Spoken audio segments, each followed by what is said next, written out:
Ladies and gentlemen, let's do this up. There we go. Ladies and gentlemen, I apologize for being late this morning. Doing other duties. I just want to introduce we've got a star here today. If you've ever heard of Bo Dukes, this is the real Bo Dukes, the Dukes of Hazzard in Hazzard County. So anyway, we're going to get started here today with my cohort. The substitute to House Bill 440, Representative Smith, you could sit right there if you want to, so you don't have to get up. Okay.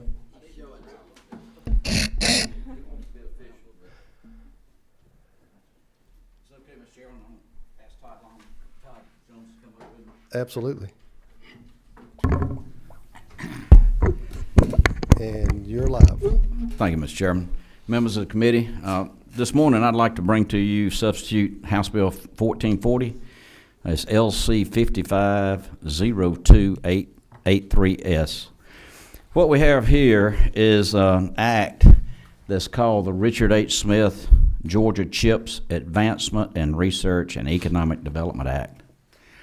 I don't know how much you've read or heard about the CHIPS industry and the semiconductor industry. The federal government has been very active in this arena. And we all know that for years, a lot of our industry, different types, have gone overseas. We're trying to bring that back. And chips go in phones, they go in everything. And a large majority made in Taiwan, and they may be made in one location, and then they may be packaged in another location.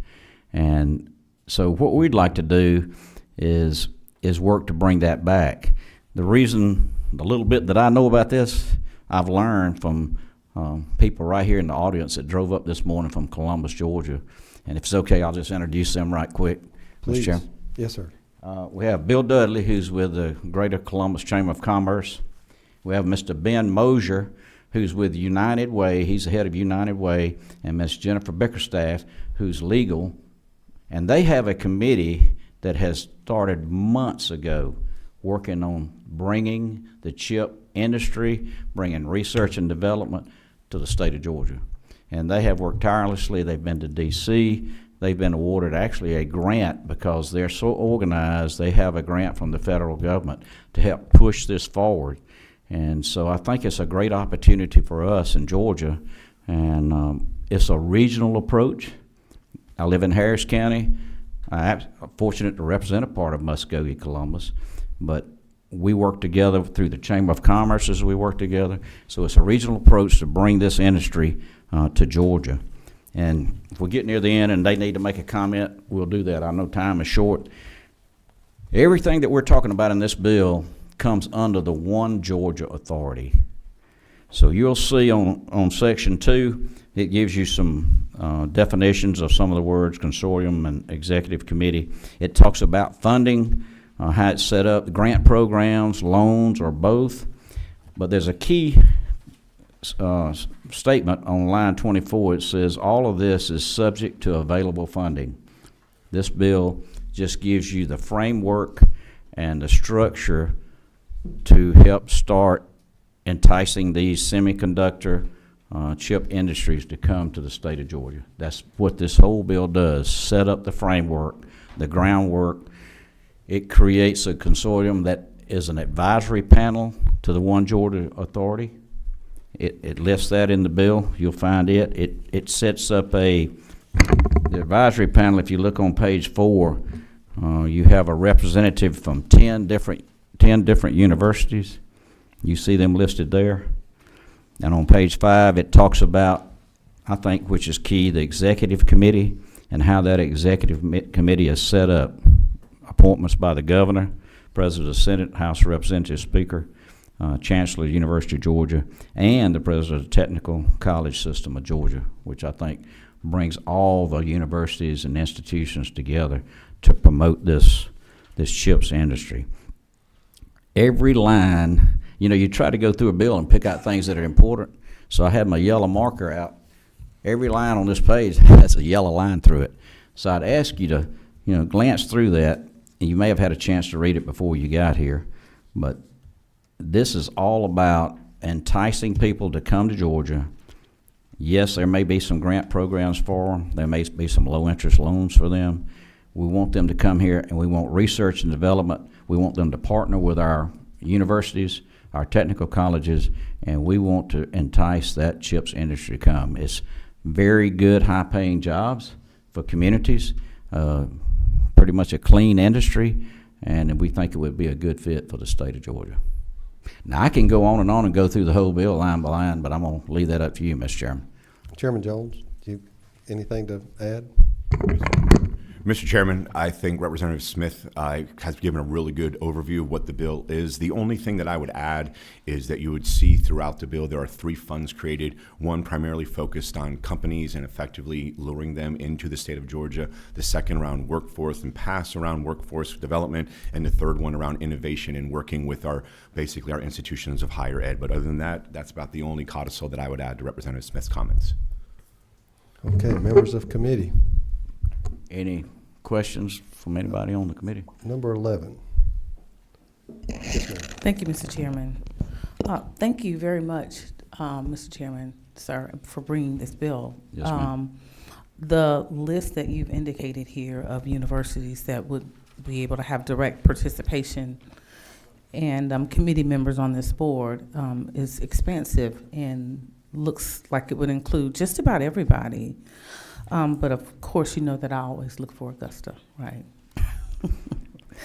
I don't see Augusta Technical College, but although I see the technical college system, but I also don't see the Cyber Technology Center, which is the center that was created specifically right there in the heart of downtown Augusta. Right. I think it would be remiss if we did not include them with their specific mission as it relates to their cyber mission relating to the Cyber Center of Excellence there at Fort Eisenhower.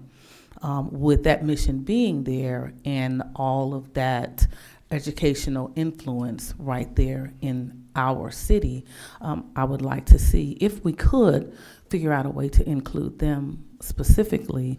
I think that's just my ask. No, I completely understand. Yes, sir. If you look on line 98 through 101 or 100, the executive committee, they may appoint any other entity or individual that they deem necessary to be on there. Okay. So it's pretty much open-ended, and you know, each one of us, we have so many universities across the state that are fabulous. We have a great technical college system, some 30 schools across Georgia. We could have listed them all, but we leave that up to that executive committee to bring those appointments in from any of those that they see necessary. The consortium that they're going to be thinking and talking and relaying what they need to do to the executive committee. Do they need somebody else? So pretty much it's interwoven. That's kind of the way I look at it, but I understand what you're saying. Yes, sir. Mr. Chairman, isn't it true that this is going to be the research and development for the chips themselves? And of course, the Cyber Center basically is using those chips to do their job.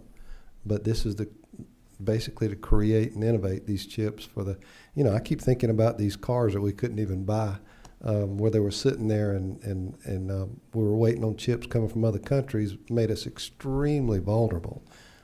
So for me, I appreciate the bill. Number 27, that Representative Clark. Yep. Thank you, Representative, for bringing this. I love the bill, and definitely on the national security side of it, it's massive. Because there's discussion going all over. When you have Taiwan, love them, but with what's going on in the world and China threatening Taiwan and Taiwan producing, having the #1 semiconductor, chip company, and if something happened, that's huge on national security. So we need to bring some chip production here, and us leading the way and encouraging companies to come here and research and all that is huge. So on the national scale, specifically national security. So thank you. Appreciate it. Great point. Great point. Our security, great point. I agree with you 100%. To the Dean of the House, 26. Thank you, Mr. Chairman. I want to echo Representative Clark's message there. And Columbus being so our regional area down there, this is a great project for South Georgia, and I just really support this. And Mr. Chairman, looking at the old version before we got the substitute here, man, it's covered up with leadership. Yes, sir. It is just phenomenal as the people that have signed on for this project. I commend you for bringing it. Thank you very much.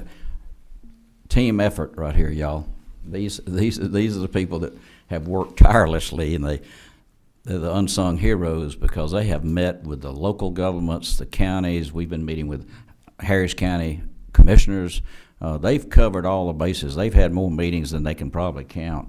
But I just want to say that they are ones that are really working this very hard. So hard and doing such a great job that they were able to access one of those grants to come down from the federal government, which I think is huge for the whole state of Georgia.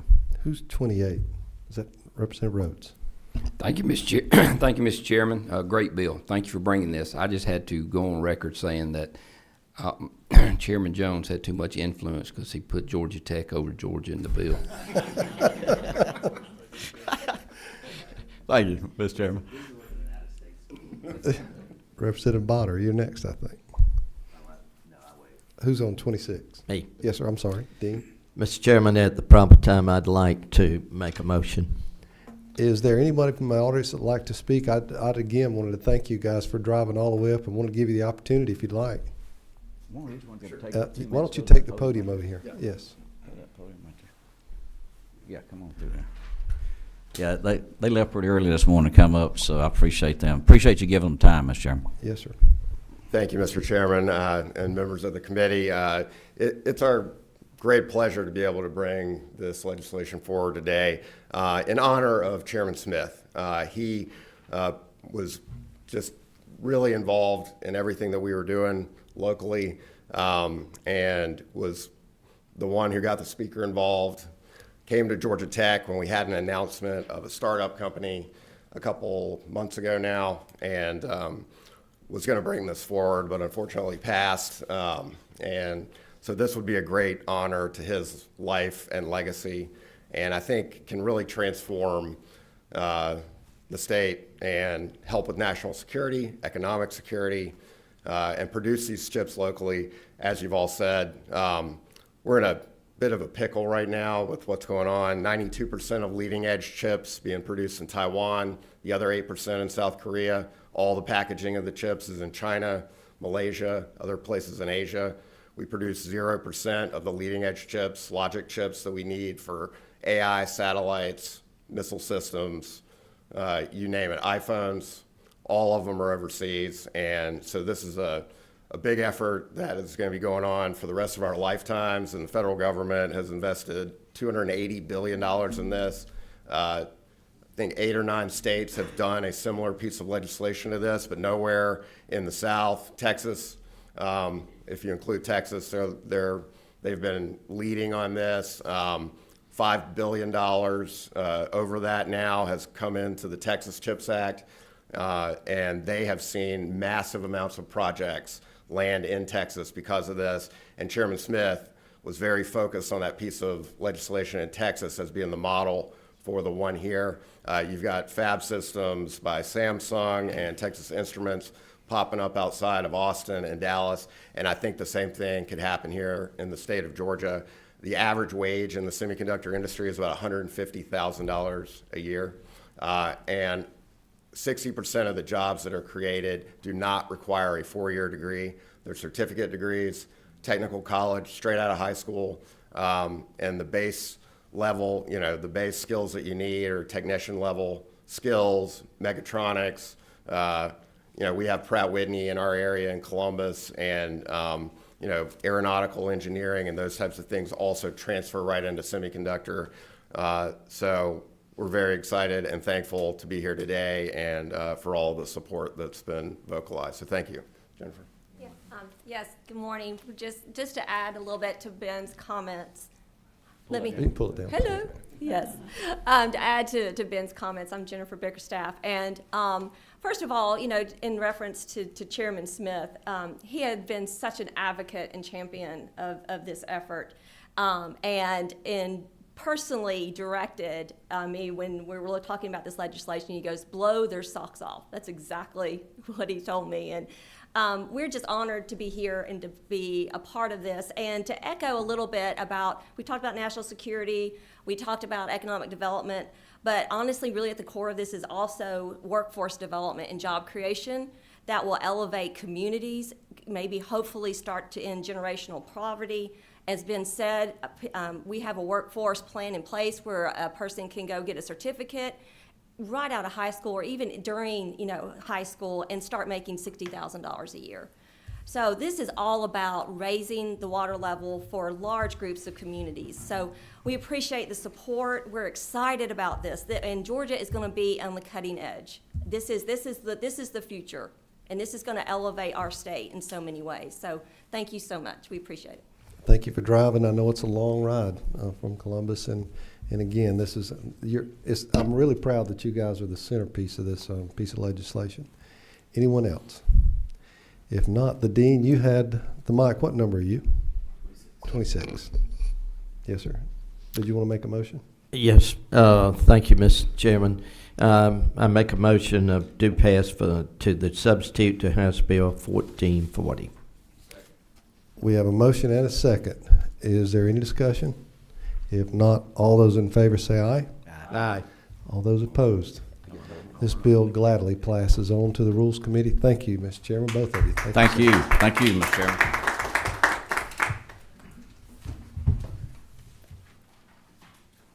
Ladies and gentlemen, we have one more bill today, H.R. 1252. And you can either table or podium, whichever you prefer.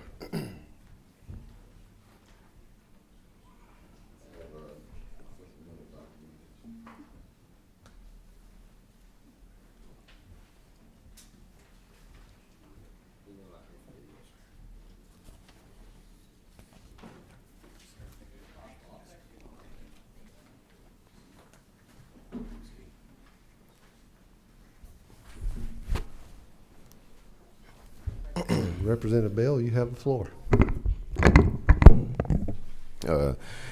Thank you, Chair, for the hearing. Colleagues, it's an honor to be here before you presenting HB 1252.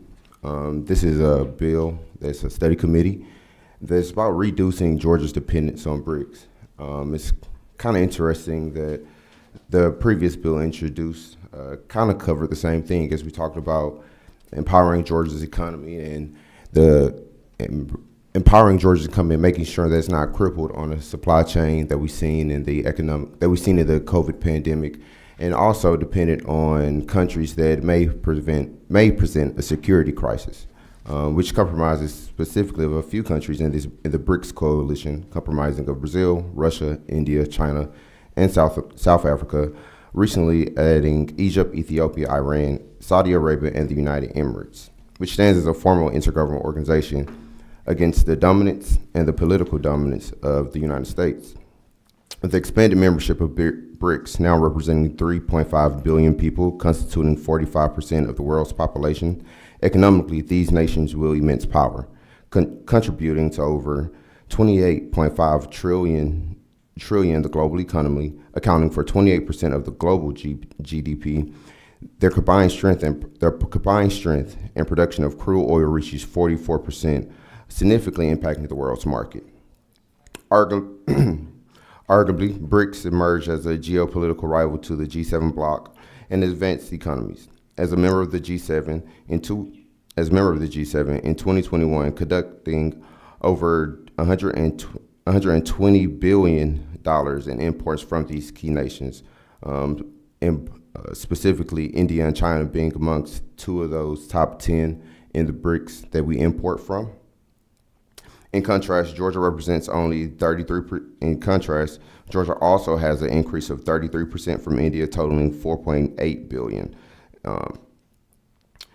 Also, we have a trade deficit with China, which represents over $700 billion.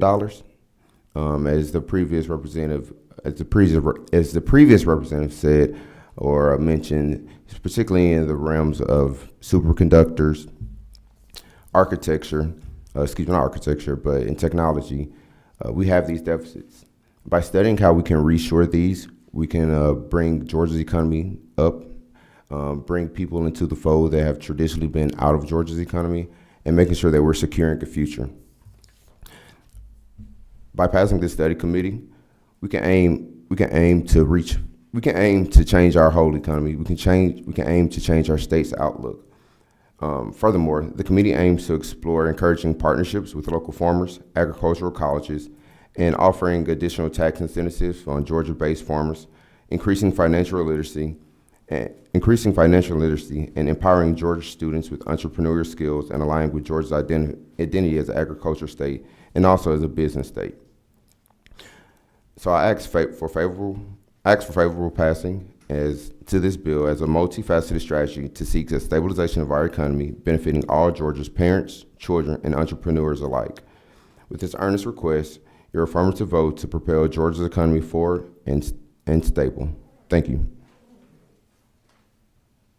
Members of committee, as we have a hearing only today, but is there any questions on this important piece of legislation? And of course, we'll be hearing, I'm sure before the end of the session, the study committees that will be assigned by the Rules Committee. But even if we cannot get this on a study committee, we will probably put one as a subcommittee on this committee, and here there's during the off session. This is a good proposal. So, are there any questions for the author? In that case, we will. This being a hearing only, we will adjourn, and some of us need to go to rules.